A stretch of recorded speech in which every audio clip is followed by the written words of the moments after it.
Hi, Dr. Bathina. It's a Hello. pleasure meeting with you today. Hello. So, could you please share a little bit about your background, introduce yourself, and talk about Uchwas as well?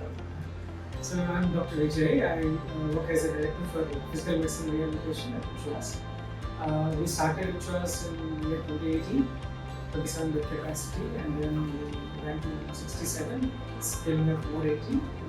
It's great to have you here, and it's great, for us to be here as well, talking to you. Thanks for joining us.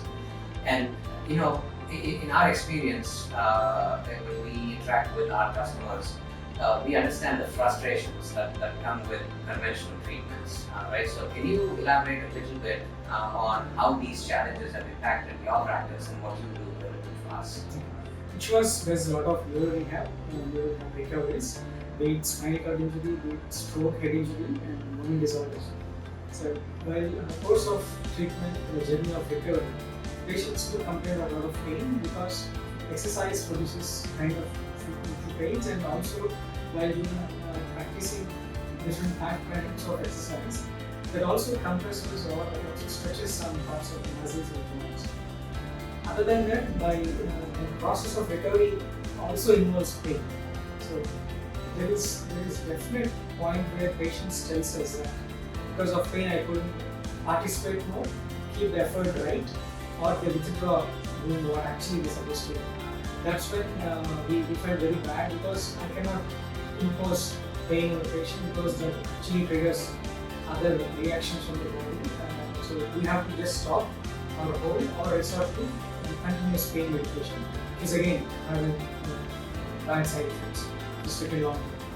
So there is a lot of frustration that patients are exhibiting because they have to stay long if all they have to look at the therapists quite often.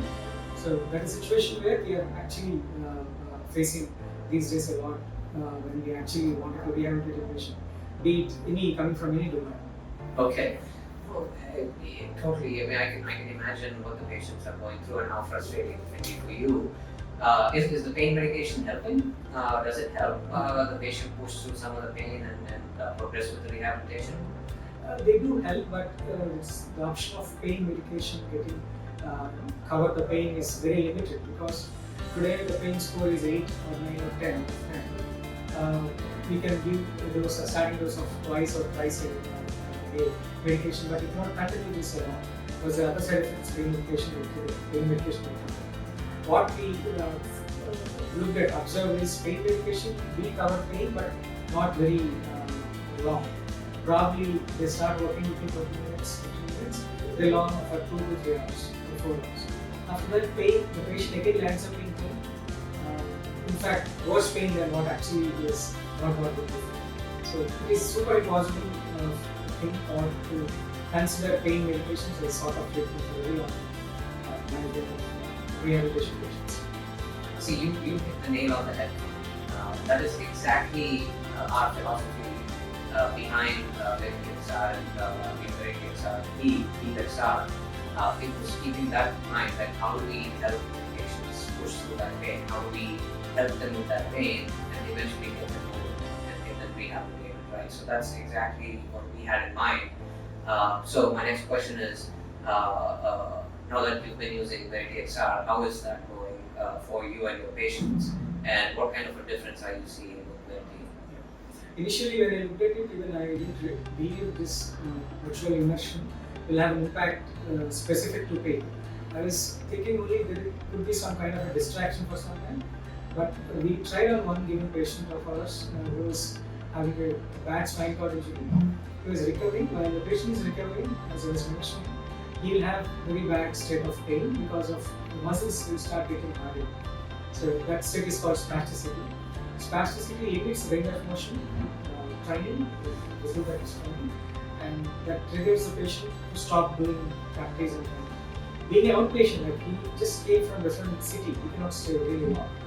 We have limited options because the patient have pain only when he does exercise. When he is at rest, there is no pain. It's very tricky that we cannot even reduce pain medication because there is no pain when he is at rest. So there is no indication to indicate or reduce pain medication. So we started to virtual reality to explain to the patient this is going to distract, give you an effect of analgesia, where you can actually participate well and things like that.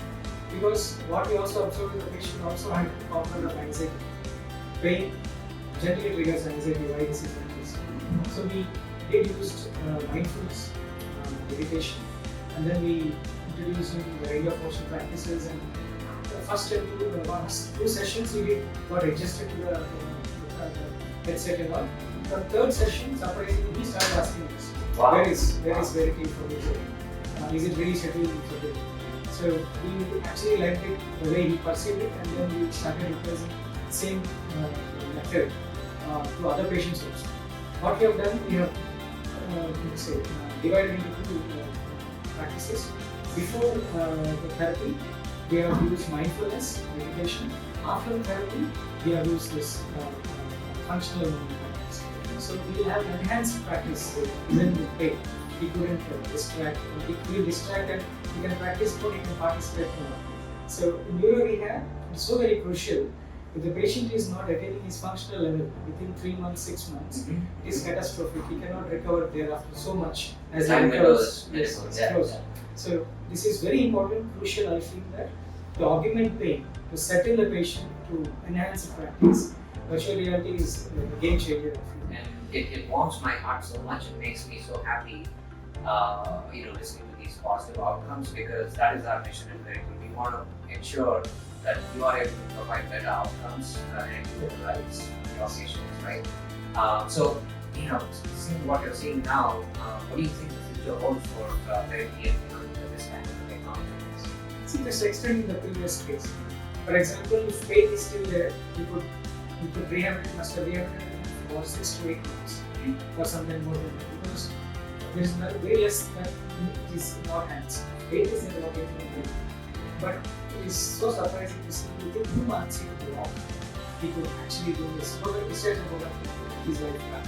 So it is so very important to transfer knowledge technology creating. And I'm sure rehabilitation will hugely depend on to leverage or harness the expertise of technology in the future.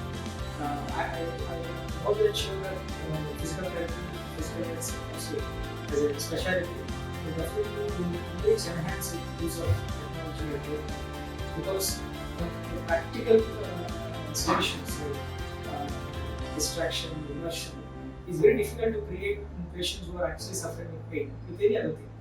Because we used psychological counseling sessions and all, they did use it. It's not that they're absolutely not fitting, but they are limited appeal. Because when you say don't worry, don't feel bad about it, it is very difficult a person to follow that. Versus introduce something like this, emphasize with good amount of neuromodulation or neuromeditation that actually appears and actually does heals the pain. I see a lot of scope and applicability in all streams of rehab in the future. That's fantastic, and we are confident about that as well. And it's awesome that you are seeing it in the same way that we do. Well, thank you so much for your time today. It was amazing talking to you. Nice talking to you. Yeah, All the best. thank you.